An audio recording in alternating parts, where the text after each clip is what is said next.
A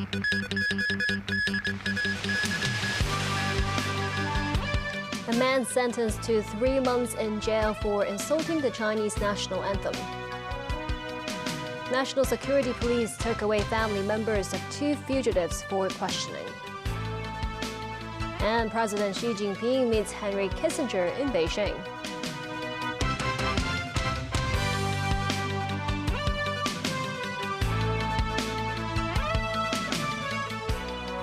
Hello and welcome to TVB News. A man was sentenced to 3 months in prison for insulting the Chinese national anthem. That's after he paired a video clip of Hong Kong fencer Edgar Cheung being presented a gold medal at the Tokyo Olympics with Glory to Hong Kong, a song associated with the 2019 protests. Sharon Tang has more. Having denied his charges, defendant Cheng Wing-chun was convicted of insulting the national anthem at the Eastern Magistrates Court today. The court heard that Cheng uploaded to YouTube a clip showing Edgar Cheung being awarded the gold medal at the Tokyo Olympics 2 years ago. But the defendant had substituted the Chinese national anthem with a song that's linked to anti-government protests. The 27-year-old was later charged with willfully insulting the national anthem and desecrating the regional flag by defiling or trampling on it. During sentencing, Magistrate Minnie Watt stressed the purpose of the national anthem law is to prevent the anthem from being insulted. She said both the national anthem and the national flag are unique symbols of national sovereignty and dignity.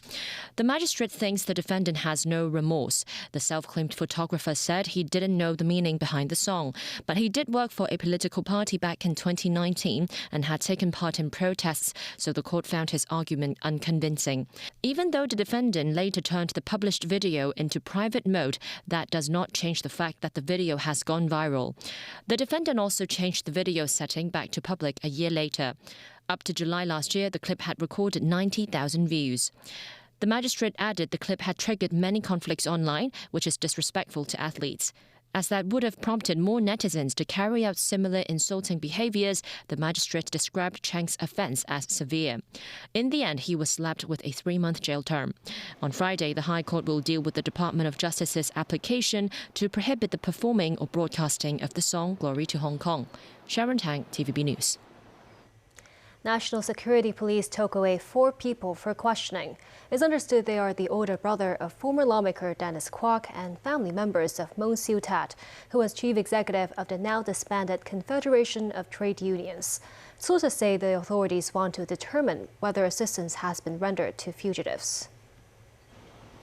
It's the National Security Police's latest bid to hunt down pro-democracy figureheads who fled overseas.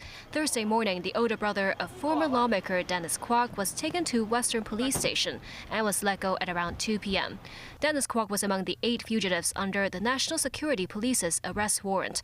The police have placed a $1 million reward per head for information leading to their arrests. Currently in North America, Kwok was accused of having colluded with anti-China politicians or groups and taken extreme measures to damage Hong Kong's linked rate system in a bid to impinge on the SAR's status as a financial hub.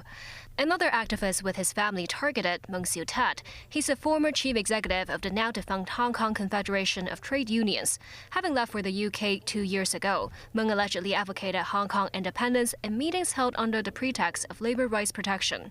It's understood police took away Mung's brother and sister-in-law as well as a couple's son in Sha Tin. The trio were allowed to leave after questioning. Joe Wong, the labor group's last chairman before its disbandment, said he has no information about Mung's latest situation. Also on the police's wanted list, businessman Omer Yun is the father of political scholar Derek Yun. Derek Yun just returned from overseas, admitted he and his father engaged in brief exchanges in the U.S. but with no politics involved. Earlier, National Security Police officers raided the family home of self-exiled former lawmaker Nathan Law. Multiple former members of the now-defunct pro-democracy group Demosisto were also arrested lately on suspicion of running an online shopping platform to support Nathan Law to engage in activities that allegedly endangered national security. President Xi Jinping today met former U.S. Secretary of State Henry Kissinger at the same building where a new era of U.S.-China relations was launched more than 50 years ago. She described Kissinger as an old friend when they met at the Diaoyutai State Guest House. Noting Kissinger's 100th birthday and his more than 100 visits to China, she said this visit is of a great meaning. He said Kissinger's meeting with the late Chinese Premier Zhou Enlai 52 years ago started a process of normalization between the two countries. She said China-U.S. relations is always connected with the name of Kissinger. The Chinese people will remember you forever. I have great respect for you, she said. With bilateral relations at a relatively low point, Kissinger said ties between China and U.S. would be central to world peace and the progress of societies of the two countries. U.S. climate envoy John Kerry said more work was needed this year to reach agreements with China on major climate change issues. Kerry made the remark late Wednesday as he wrapped up a 4-day visit to China aimed at rebuilding trust between the world's two biggest carbon polluters. Tracy Furness has more. U.S. climate envoy John Kerry met with Vice President Han Zheng Wednesday to discuss climate issues. Han said addressing climate change is an important aspect of U.S.-China cooperation. He said consensus reached by the two heads of state during the G20 summit in Bali should be implemented for peaceful coexistence and win-win cooperation for a favorable environment in various fields. Kerry said he had detailed meetings with a lot to catch up on. It is not something that you can just sort of say, okay, stop while we're doing something else and we'll come back to you. It's going to continue. And the climate issue is not a bilateral issue in our judgment. President Biden believes, as I think most of the world does, that the climate crisis is a universal threat to humankind. And we all have a responsibility to deal with it as rapidly as we can. And we hope we will leave other issues to the side. While China said its climate policies would not be dictated by others, it planned further negotiations with the U.S. ahead of the next UN climate summit, COP28 in Dubai in November. Both sides did agree climate change was urgent and they should stick to the global commitment to keep 1.5 alive, referring to pledges to keep global temperatures from rising beyond 1.5 degrees Celsius above pre-industrial temperatures. China suspended discussions with President Joe Biden's administration last August, which would have included climate change, after they were angered by the visit to Taiwan by the then U.S. House Speaker Nancy Pelosi. Tracy Furness, TVB News. Russia used cruise missiles and drones in continued attacks on Ukraine's port cities of Odessa and Mykolaiv, with some 20 people reported to be injured. The regional governor said today that one of the buildings damaged was that of the Chinese consulate. The attacks come after Moscow on Sunday refused to extend a deal that would allow safe passage of grain ships out of the Black Sea. And the Russian military said it would deem all ships heading for Ukrainian waters from Thursday morning to be potentially carrying weapons and their flag countries as parties to the war on the Ukrainian side. Nasi Karim with more.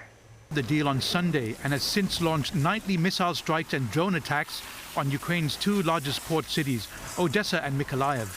Ukraine reported that some 60,000 tons of grain had been destroyed in the attacks, and U.S. wheat futures leapt 8.5% on Wednesday.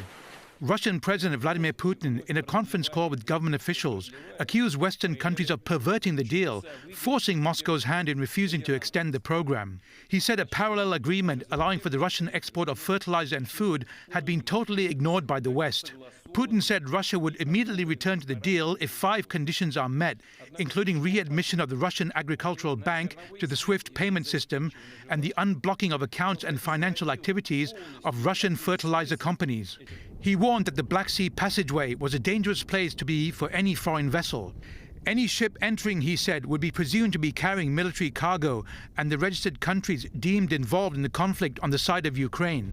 I will say that Russia continues to use food as a weapon of war. This is the second day in a row we've seen the Russian Federation make threats against ships in international waters. So I think it ought to be quite clear to everyone in the world right now that Russia is using food as a weapon of war, not just against the Ukrainian people, but against all the people in the world, especially the most underdeveloped countries who depend on grain from the region. Meanwhile, a Telegram channel linked to the Wagner private army released a video allegedly showing its leader Yevgeny Prigozhin addressing fighters in Belarus. If true, it's the first footage of Prigozhin since he led the aborted rebellion against Russia's defense minister on June 24th, which led to a deal with Putin that would exile him to Belarus in exchange for Moscow dropping treason charges.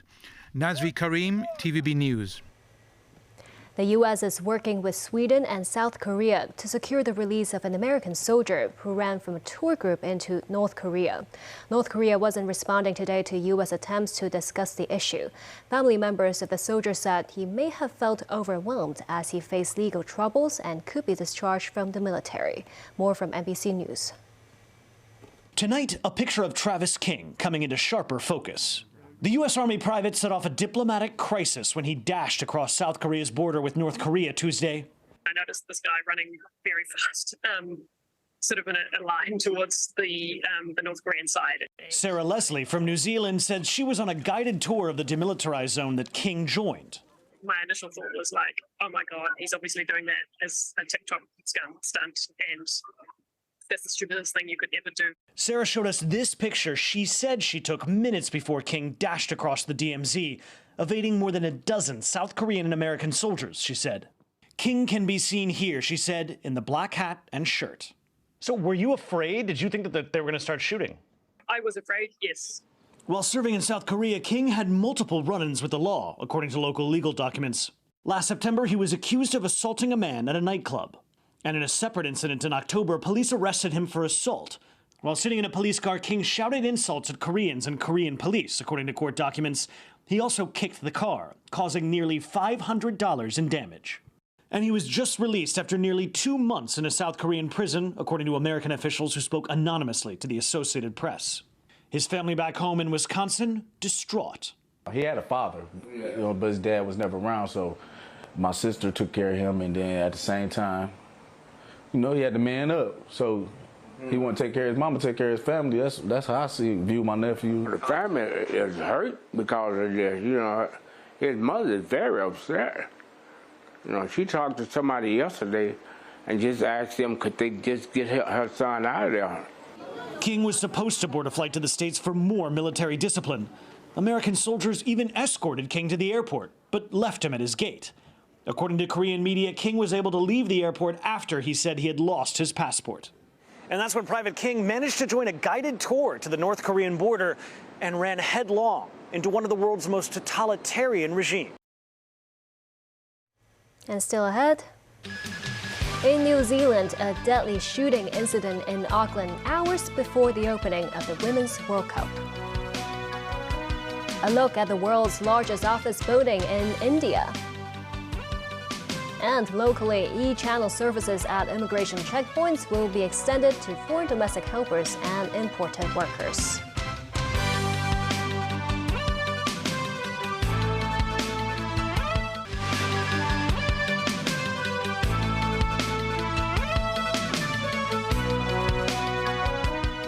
Welcome back. A deadly shooting took place in Auckland hours before the opening match of the Women's World Cup. 2 people were killed and 5 others were injured. The gunman Matutangi Maturit also died after being cornered by police. David Garrett reports. Central Auckland in lockdown with a gunman at a building site. New Zealand's biggest city in fear hours before the start of the Women's World Cup. Helicopters circle overhead.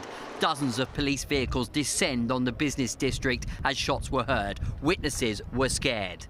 20 people rushing out of the building and telling the pedestrians to move. I was like, what happened? And I go ask them, they say like we saw a guy with a shotgun in his hand and he was aiming for people. A man had opened fire with a pump-action shotgun. Police say they received multiple calls at 7:20 a.m. from frightened people telling them to come fast. Emergency services rushed to the office construction site where the incident was unfolding.